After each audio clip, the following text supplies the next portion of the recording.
están anotando as respostas que lles daba o panadeiro ou as historias que lle contou a maiores das preguntas que levaban preparadas. Cando volvimos outra vez para o colexio, durante varios días, nas clases de galego e de castelán, estiveron traballando, ordenando toda a información que lles deron na panadería. Fixeron uns murais que están colgados fora no pasillo, non sei se os viches, e traballaron en dous grupos, facendo por un lado a historia do pan e por outra a historia do croissant. Unha delas está en galego, porque se traballou na clase de galego, e outra está en castelán.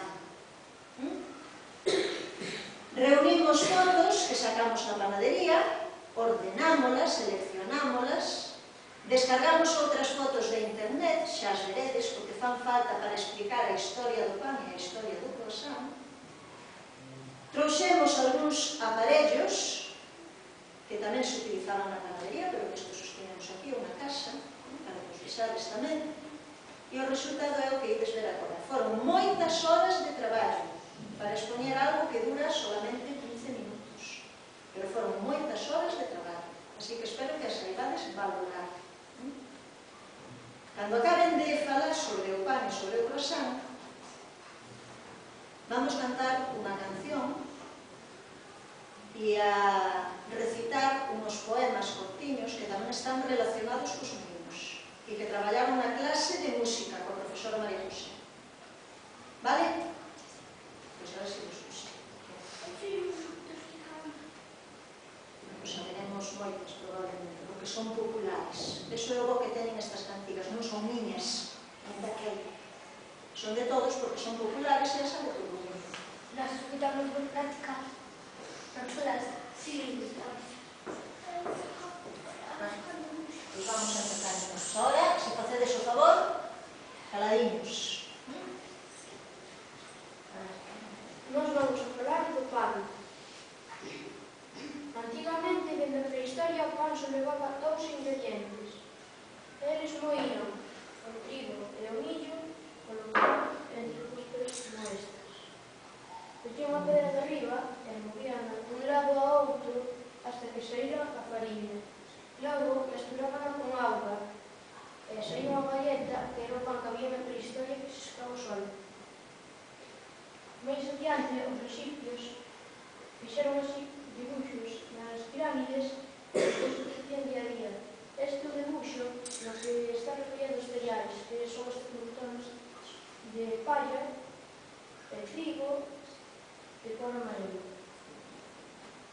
Estes son os panadeiros egipcios que descubriron que se a masa se deixaba repousar e hinchaba. Este proceso chamaronlle fermentación. Este outro dibuixo egipcio, un panadeiro, que está facendo desta mesa pequena a masa do pan coas súas mans. Este é unha escultura dunha egipcia que é para demostrar que os egipcios facían o pan. Mais adiante, os griegos fixeron o forno de leña, que é este.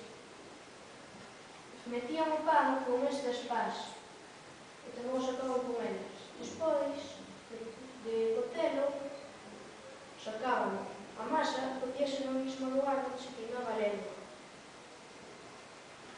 Este proceso é o artado. Unha técnica dos gregos de agarrar unha peneira, meter a farina aquí dentro e removela ata que saia a farina. Isto aquí que vedes é o forno de leña configurado polos romanos. Engadiron por aquí un compartimento no que se metía o pan a cocer e así non se metía no mesmo lugar onde se queimaba a leña, que é este. Este forno é o forno eléctrico que usamos hoxe en día. Nestes caixóns metense as varas a cocer e ao cabo dun rato salen feitos.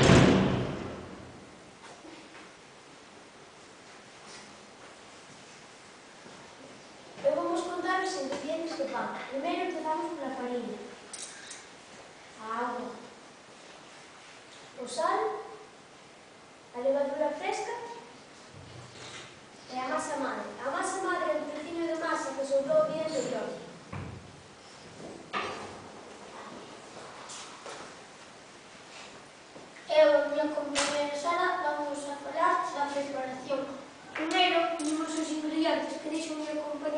mano na amasadora para amasar.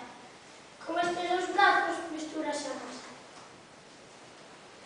Despois de que sacamos a masa da amasadora, ponse nunha especie de caixa que se chama actis, e nela deixase fermentar a masa entre 10 ou 12 horas. Se queremos facer barras, primeiro hai que pesalas. Cando xa temos a masa feita e xa se deixou a fermentar na artesa, metémola nesta máquina que se chama divisora, que se utiliza para cortar a masa en boliños pequenos que teñen o mesmo peso.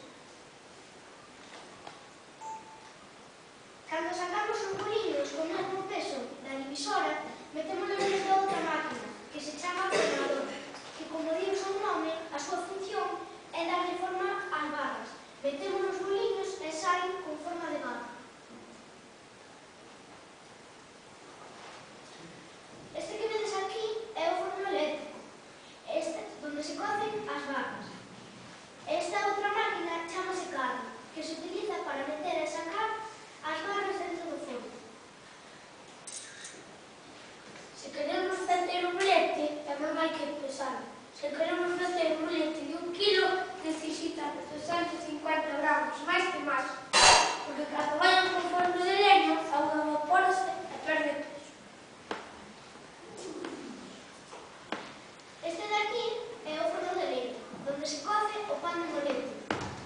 Na man do panadeiro podemos ver a pá, que, como explicou Darío, se utiliza para meter e sacar o pan de molete do forno.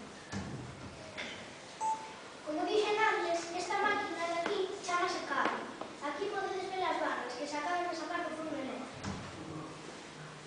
Cando se sacan as barras, deposítanse nuns andéis, como estes, que teñen unha capacidade para fitar 4 barras cada unha.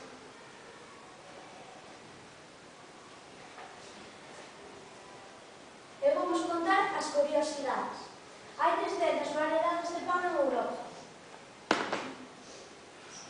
Estas dúas fotografías son a cidade de Belén. Belén, traducido en castelán, significa pan. Vamos contar os jantares e os monumentos da minería tradicional e industrial. A importancia que ten a panadería tradicional e os produtos son das ingredientes naturais e sanos. En cambio, a minería industrial, os produtos son todos feitos con ingredientes químicos e conservantes.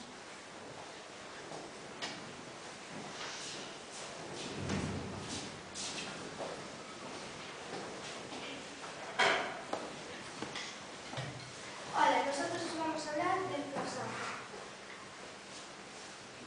Cuando Leopoldo I, que es este señor, reinaba en Austria, que es un país de Europa, los turcos intentaron invadir Viena, pero no contaban con que la ciudad estaba amurallada, así que decidieron que por la noche iban a robar un túnel para poder entrar.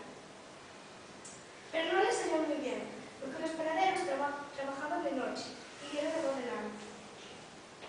Se aliaban la pelea y actualmente perdieron los turcos y los llevaron a los calabozos. En agradecimiento, el emperador les dio muchos privilegios a los panaderos. Uno de ellos fue para